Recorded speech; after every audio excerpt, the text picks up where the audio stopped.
नमस्कार, म गोपाल खतिवडा, नेपाली विषय शिक्षक। कक्षाको प्रारम्भ एउटा सुक्तिबाट गर्न चाहन्छु। जननी जन्मभूमिश्च स्वर्गादपि गरीयसी, जननी जन्मभूमिश्च स्वर्गादपि गरीयसी। आफूलाई जन्म दिने आमा र जन्मभूमि स्वर्गभन्दा पनि महान छन्, स्वर्गभन्दा पनि ठुला छन्। त्यसैले हामीले यो शाश्वत विचारलाई विशेष ख्याल गर्नुपर्छ र यसै अनुरूप जीवनमा अगाडि बढ्ने गर्नुपर्छ। आज कविता विधा मैले नेपाल सरकार पाठ्यक्रम विकास केन्द्रले निर्धारण गरेको पाठ्यक्रममा आधारित भएर महाकवि लक्ष्मीप्रसाद देवकोटाद्वारा लिखित वर्षा कवितालाई प्रतिनिधि कविताका रूपमा आज प्रस्तुत गर्नेछु र यो कविताका पंक्तिहरूलाई सस्वर वाचन, गति, यति र लय मिलाई सस्वर वाचन, लय वाचन र यो कवितामा रहेका कठिन शब्दहरूको शब्द ज्ञान, अर्थ ज्ञान आजको कक्षामा गराउनेछु। त्यसैले आजको विषयवस्तु लय वाचन र कठिन शब्दहरूको अर्थ ज्ञान रहनेछ। कविता, कथा, कविता, नाटक, निबन्ध यी विभिन्न विधाहरूमध्ये कविता प्राचीन विधा हो। गति, यति, लय मिलाई वाचन गर्ने एउटा विशेष रागात्मक, गेयात्मक, साङ्गीतिक विशेषताले भरिएको एउटा विशिष्ट विधा हो कविता। र त्यसमा पनि छन्द कविता, भाइ बहिनीहरू, छन्द विशेष नियममा आधारित भएर लेखिने कविता। छन्द कविताहरू त अझ बढी लयमा, लय भनेको सङ्गीतका तालमा गाउनुपर्ने हुन्छ, हामीले गाउन सिक्नुपर्छ। र धेरै छन्दहरू छन्, ती धेरै छन्दहरूमा धेरै कविताहरू पनि लेखिएका छन्। हामीले वाचनमा पनि विविधता अपनाउनुपर्छ। छन्द, छन्दमा लेखिएका कविताहरू र कविताका आधारमा पनि वाचन कला पनि, वाचनमा पनि विविधता हुन्छ। म भाइ बहिनीहरूलाई एक दुईवटा नमुना वाचन गरेर सुनाउँछु, फरक फरक लय शैलीमा वाचन गरेर। ध्यान दिनुहोला, लयलाई ख्याल गर्नुहोला।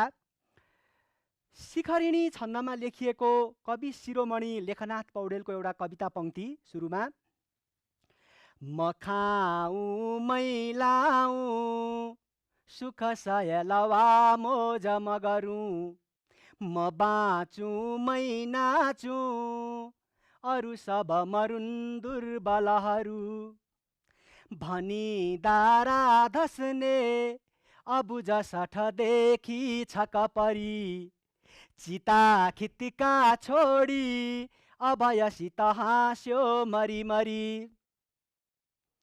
अर्को एउटा सुनौ। राष्ट्र निर्माता खण्डकाव्यबाट उपजाति छन्दमा लेखेको सानो एउटा पंक्ति। भाइ बहिनीहरू लयमा ख्याल गर्नु होला है। पारिन्छ सत्ता जब खण्ड खण्ड, रहन्छ के राष्ट्र त्यहाँ अखण्ड, थुतिन्छ पत्ता जब खात खात, सिद्धिन्छ शोभा अनि फूलबाट। तोटक छन्दमा लेखिएको एउटा कविता छ, लय ख्याल गर्नुहोला, एउटा पंक्ति मात्रै। अति सुन्दर मानव जीवन यो, अझ सुन्दर पार्नु कसो गरी हो,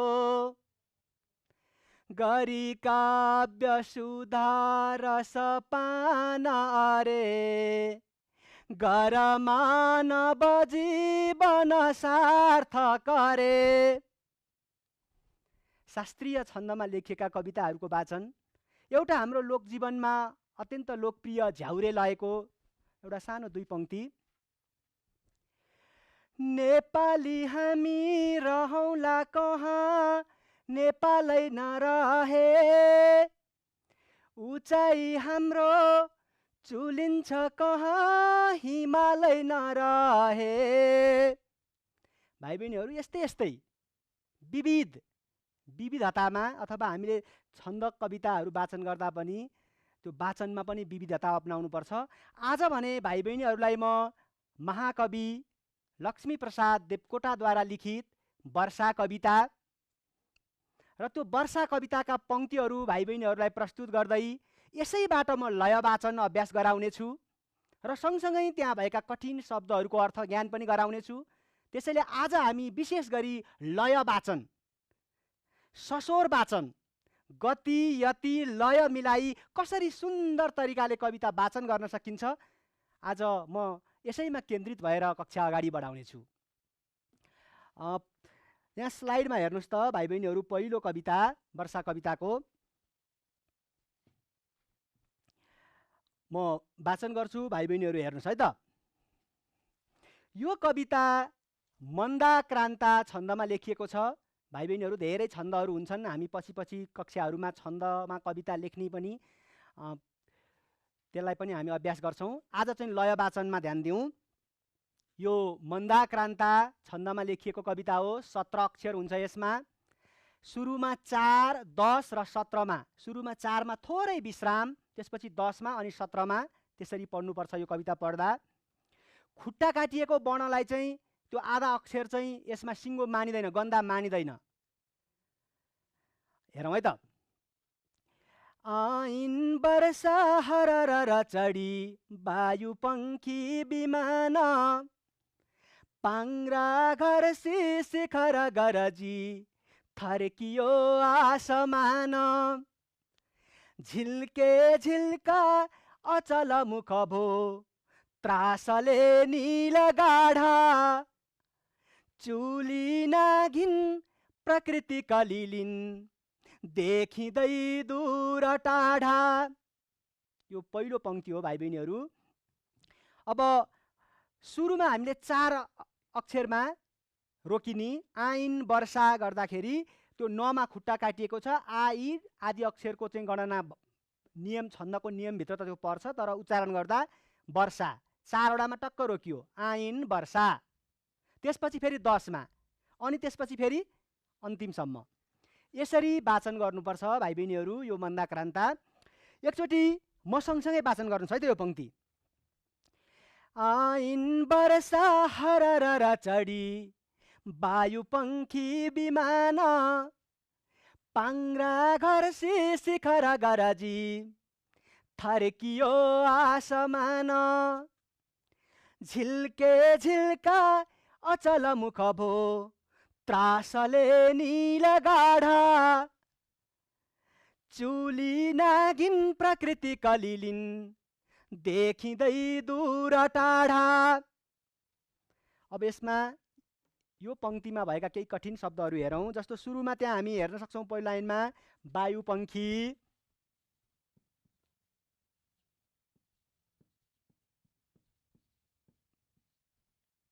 वायु पंखी, त्यसै गरी विमान, त्यसै गरी हामी हेर्न सक्छौँ शिखर,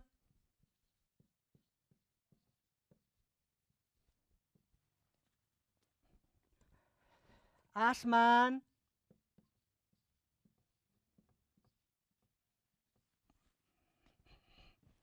त्यस्तै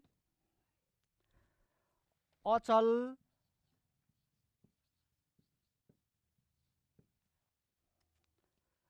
कलिलिन,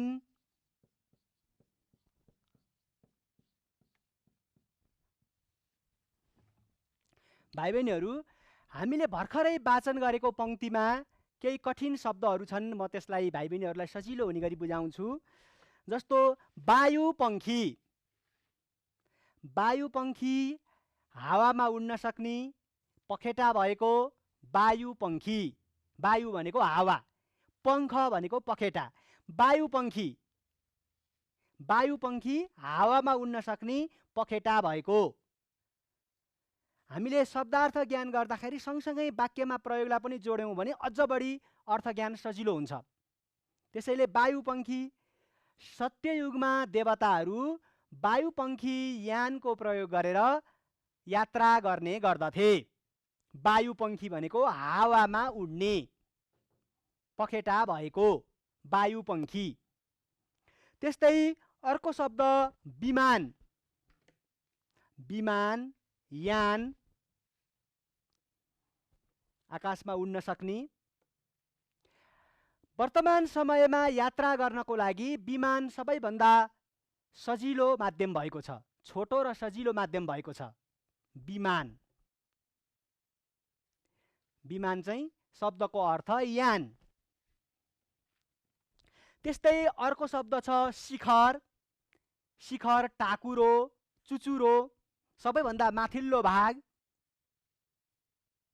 सगरमाथा शिखरमा पुग्ने पहिलो व्यक्ति तेन्जिङ नोर्गे शेर्पा हुन्। शिखर भनेको चुचुरो, टाकुरो, सबैभन्दा माथिल्लो भाग। त्यस्तै अर्को छ आसमान, आकाश, देवलोक अथवा चाहिँ माथिको भाग आकाश, आसमान। आसमान भनेको आकाश।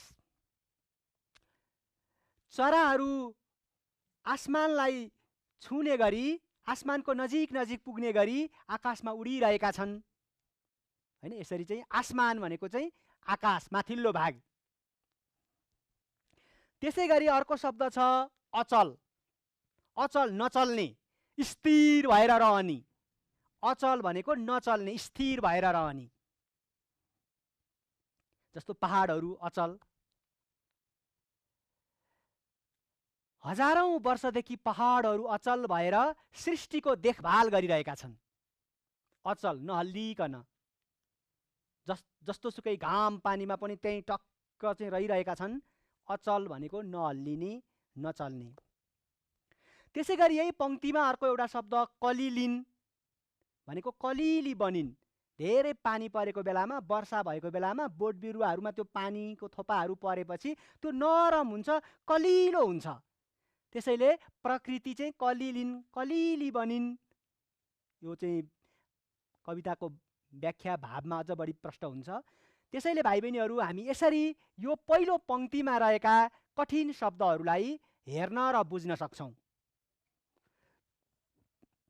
वायुपङ्खी, हावामा उड्न सक्ने। विमान, यान। त्यसै गरी शिखर, चुचुरो, टाकुरो। आसमान भनेको आकाश। त्यसपछि छ अचल, नहल्लिने, नचल्ने। कलिलिन, कलिली अथवा कलिलो बनिन्, कलिली बनिन् हैन। अब स्त्रीलिङ्गीमा हो भने कलिली बनिन् भन्नु पर्यो। यसरी यो पहिलो पंक्तिलाई हामी हेर्न सक्छौँ। अब भाइ बहिनीहरू दोस्रो पंक्तिमा जाउँ है त। यो स्लाइडमा हेरौँ दोस्रो पंक्ति। मैले वाचन गर्छु, भाइ बहिनीहरूले एकचोटि ध्यान दिएर हेर्नु होला। दोस्रो चोटिको वाचन चाहिँ हामीले सँगसँगै गर्नुपर्छ, किनभने म यो स्लाइडमा देखाइराख्छु। भाइ बहिनीहरूले पहिला मैले पढेको हेर्ने, सुन्ने, त्यसपछि फेरि हामी सँगसँगै वाचन गर्नुपर्छ। यसरी नै अभ्यास गर्दै गर्दै लय वाचन सिक्न सकिन्छ। दोस्रो पंक्ति। फरफर पर्छिन् चदर हलुका, लत्रिँदो मेघ होइन। लाखौं मोती लुङ्ग नपहिरी, चित्त बुझ्ने हुँदैन। पोल्टो झोली रतन निधिका, स्नेहले मुस्कुराइन्। एउटा मोती लुङ्ग चुडिन गई, शैलमा झरझराइन्। 4 फरफर पार्छिन्, खुट्टा काटिएकोलाई चाहिँ गनिएन, टक्क थोरै रोकिने विश्राम। त्यसपछि 10 अनि 17 गति, यति, लय मिलाएर सस्वर वाचन गरिएको भनिन्छ यसलाई। अब म सँगसँगै है त। फरफर पार्छिन् चदर हलुका, लत्रिँदो मेघ होइन। लाखौं मोती लुङ्ग नपहिरी, चित्त बुझ्ने हुँदैन। पोल्टो झोली रतन निधिका, स्नेहले मुस्कुराइन्। एउटा मोती लुङ्ग चुडिन गई, शैलमा झरझराइन्। अब यो पंक्तिमा भएका भाइ बहिनीहरू ख्याल गरिरहनु होला। म यहाँ केही शब्दहरू, कठिन शब्दहरू यहाँ टिप्छु। जस्तो चदर, त्यसै गरी मेघ,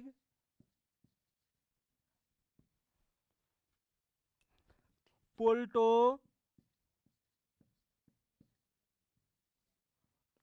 रत्ननिधि,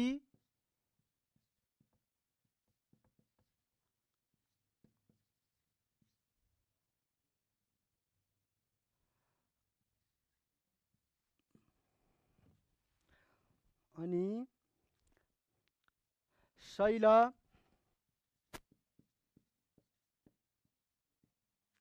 त्यसपछि मोतीलुङ।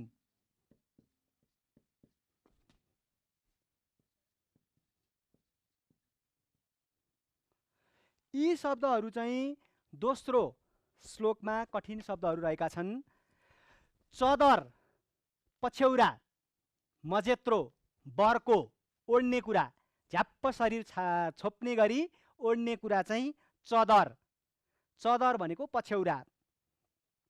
मेघ बादल, आकाशमा नीलो आकाशमा चाहिँ त्यो जुन हामी देख्छौँ सेतो सेतो जम्मा भएका पानीका कणहरू, ती चाहिँ कहिले कालो नीलो पनि हुन्छ, मेघ बादल।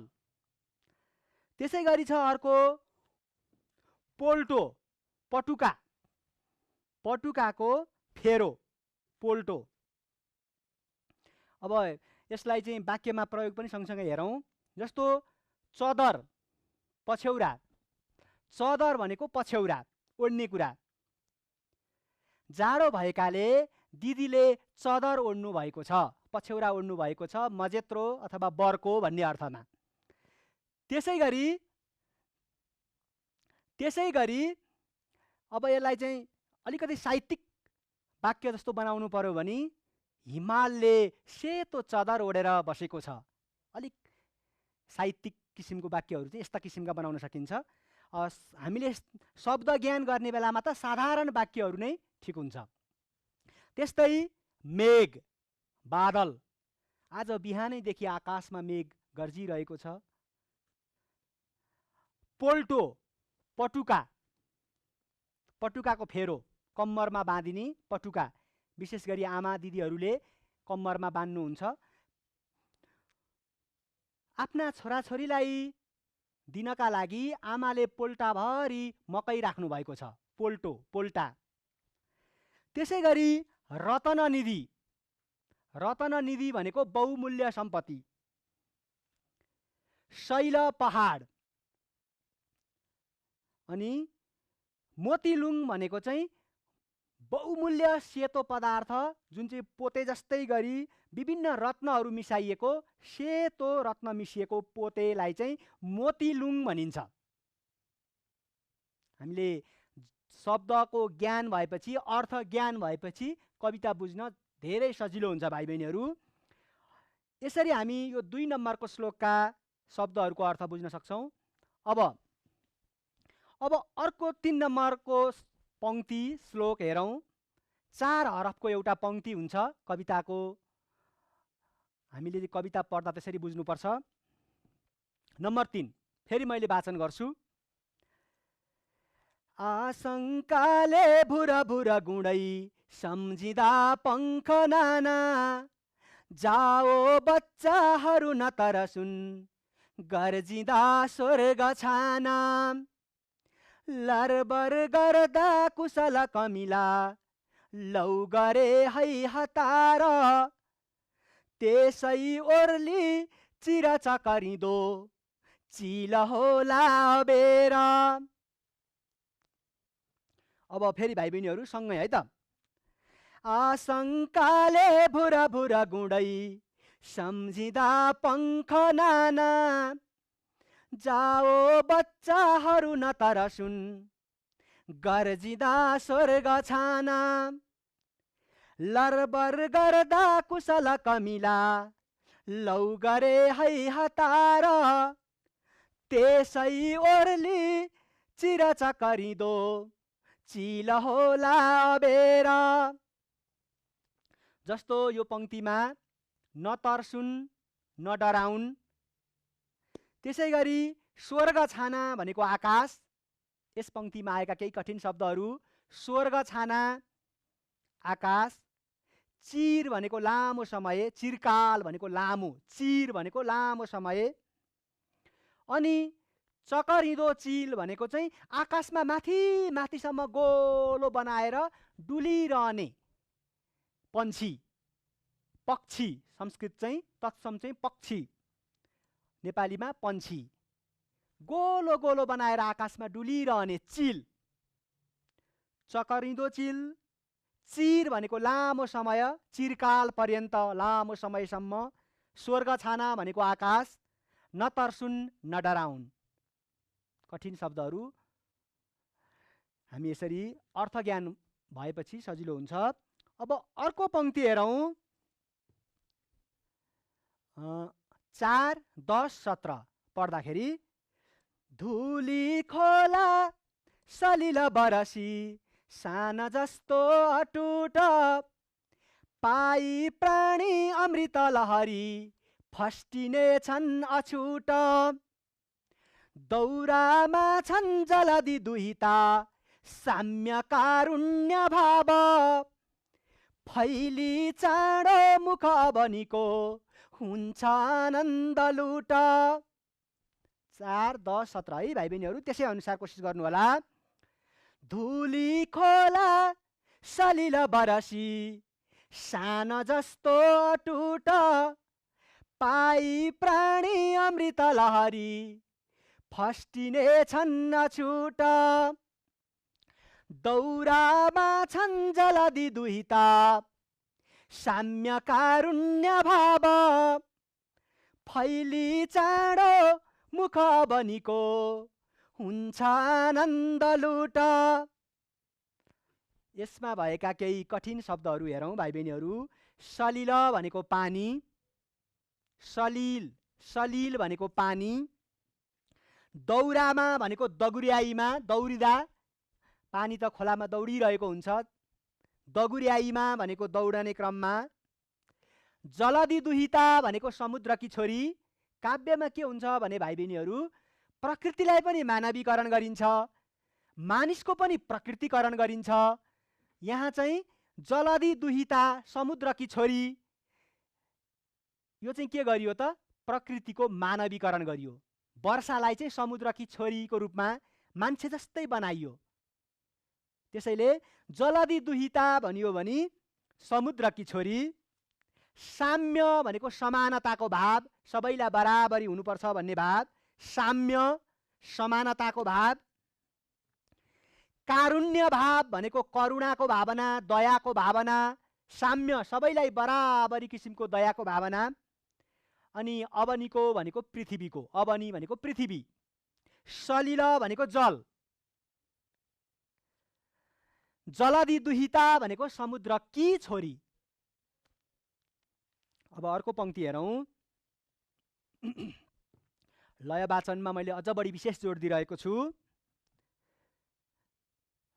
पृथ्वी फल्लिन् सलिल कलिली धानले छापिएर, गाई रोप्लान् चपल भयसी दृक बिजुली लिएर, बाली राम्रो तृण अति हरा वर्ष राम्रो कबुली, पारा बारा प्रभु हृदयको फुट्छ सङ्गीत केली। अब सँगसँगै पृथ्वी फल्लिन् सलिल कलिली धानले छापिएर, गाई रोप्लान् चपल बयसी दृक बिजुली लिएर, बाली राम्रो तृण अति हरा वर्ष राम्रो कबुली, पारा बारा प्रभु हृदयको फुट्छ सङ्गीत केली। कठिन शब्दहरू हेरौँ। सलिल कलिली, सलिल भनेको पानी, अघिल्लो पंक्तिमा पनि आइसकेको छ। सलिल कलिली, पानीले कलिली बनेकी।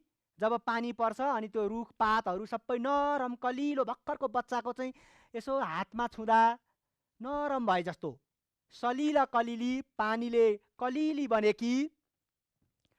चपल बयसी भनेको चञ्चल उमेर भएकी युवती, 17-18 वर्षकी युवती, चञ्चल युवती, चपल बयसी। दृक बिजुली भनेको चञ्चल आँखा, होइन, सबैतिर हेर्न भ्याइसक्ने, यसो हेर्दा हेर्दै सबैतिर देख्न सक्ने, छिटो छिटो, चपल बयसी। तृण घाँसपात, कबुली कबुल गरेर, यति चाहिँ फल्छ यसपटक, होइन, यस्तो खालको कबुल गरेर। पारावार भनेको समुद्र रूपी युवक, जुन अघिल्लो पंक्तिमा मैले भनेको थिएँ प्रकृतिको मानवीकरण गर्न सकिन्छ, कविहरूले त्यस्तो गर्ने गर्छन् कवितामा। समुद्रकी छोरी भनिएको थियो, अब यहाँ चाहिँ पारावार भनेको फेरि समुद्र रूपी युवक। वर्षा चाहिँ छोरीको रूपमा, नारीको रूपमा, अनि पारावार भनेको चाहिँ समुद्रलाई चाहिँ युवकका रूपमा कविले प्रस्तुत गरेका छन् कवितामा। प्रभु हृदय, शक्तिशाली हृदय भएको। सङ्गीत केली भनेको सङ्गीतको प्रेमपूर्ण खेल, नदी बगिरहेको बेलामा, खोला बगिरहेको बेलामा छङ छङ छङ गर्दै गर्दै सङ्गीतको खेल खेल्दै खेल्दै अगाडि बढेको, होइन। सङ्गीत केली भनेको सङ्गीतको प्रेमपूर्ण खेल। अब अर्को कविता हेरौँ। मिठा मिठा अमृत रसका बिजुले लाख लाखा, भर्दै राम्रा फलतरुहरू पाउँछन् भन्न चाख। भारी शाखा शरद ऋतुमा लच्किँदा दानलाई, मेरो इच्छा यति छ यति हो नीला देश भाइ। जस्तो यो पंक्तिमा तरु रुख वृक्ष, बिज्जु बिउबाट उम्री हुर्की फले फुलेको, शरद 6वटा ऋतुहरू मध्येको चौथो ऋतु, वसन्त ग्रीष्म वर्षा शरद हेमन्त शिशिर त्यसमध्येको एउटा ऋतु। इच्छा भनेको कामना, इच्छा कामना। अब अर्को पंक्ति हेरौँ। अब भाइ बहिनीहरूलाई बानी भइसकेको छ। लौ लौ गाओ दल दल बनै, वृक्ष हो उठ सारा, बर्से घैटा घट घट गरी स्वर्ग पियूष धारा। दर दर दर के अमित कनिका पिउन लागिन् धराले, उफ्री नाची चल बिटप हो पाउने छौ जराले। घट घट भनेको घैँटाबाट पानी खन्याएको आवाज। अमित कनिका भनेको वर्षाका साना साना कणहरू, वर्षिँदाखेरि हुने साना साना कणहरू। धरा भनेको पृथ्वी, अनि बिटप भनेको रुखका हाँगा, बिटप भनेको रुखका हाँगा। अब अन्तिम पंक्ति छ कविताको, भाइ बहिनीहरू यसलाई पनि सँगसँगै वाचन गर्ने कोसिस गर्नु होला। हेर्न सक्नुहुन्छ। यो बेला हो रस मिलनको, प्राप्तिको चहाड, यो गानाको गगन जनको, कल्पनाको बहाड। यो पौडीको सुख जलदीमा, फूल रातो असारे, झण्डा सम्झी मुजुर मन भई पिच्छमा रङ्ग धारे। यसरी हामीले वाचन गर्न सक्छौँ। भाइ बहिनीहरू कोसिस गर्नु होला। कोसिस गर्दै गएपछि अझ राम्ररी राम्ररी वाचन गर्न सकिन्छ। जस्तो यो पंक्तिका केही कठिन शब्दहरू पनि हेरौँ। गानाको गगन, गीत सङ्गीतले युक्त आकाश, गीत सङ्गीतले युक्त भएको आकाश। बहाड भनेको एकदमै रमाइलो, वर्षामा पानीको पनि बाढी आउँछ, मानिसको मनमा पनि रमाइलो हर्षको बाढी आउँछ। सुख जलधि, सुखको समुद्र। मुजुर मन, मुजुरको जस्तै रमाएको मन, मयूरको जस्तै रमाएको मन। पिच्छ भनेको पुच्छर मयूरको। अनि रङ्गधारे भनेको विभिन्न रङ धारण गरेको। यसरी हामी केही कठिन शब्दहरू हेर्न सक्छौँ। भाइ बहिनीहरू, आजको कक्षामा मैले महाकवि लक्ष्मीप्रसाद देवकोटाद्वारा लिखित वर्षा कविता भाइ बहिनीहरूलाई सशोर वाचन गरेर सुनाएँ। केही कठिन शब्दहरूको अर्थ ज्ञान गराएँ। भाइ बहिनीहरूले यस्ता कविताहरू, छन्दका कविताहरू भेटिँदा यसै गरी वाचन गर्नुहोला। अझ राम्ररी वाचन गर्दै जानुहोला। आजका लागि समय सकिएको छ। सबै भाइ बहिनीहरूको बाँकी समय शुभ रहोस्। मलाई बिदा दिनुहोस्। नमस्कार।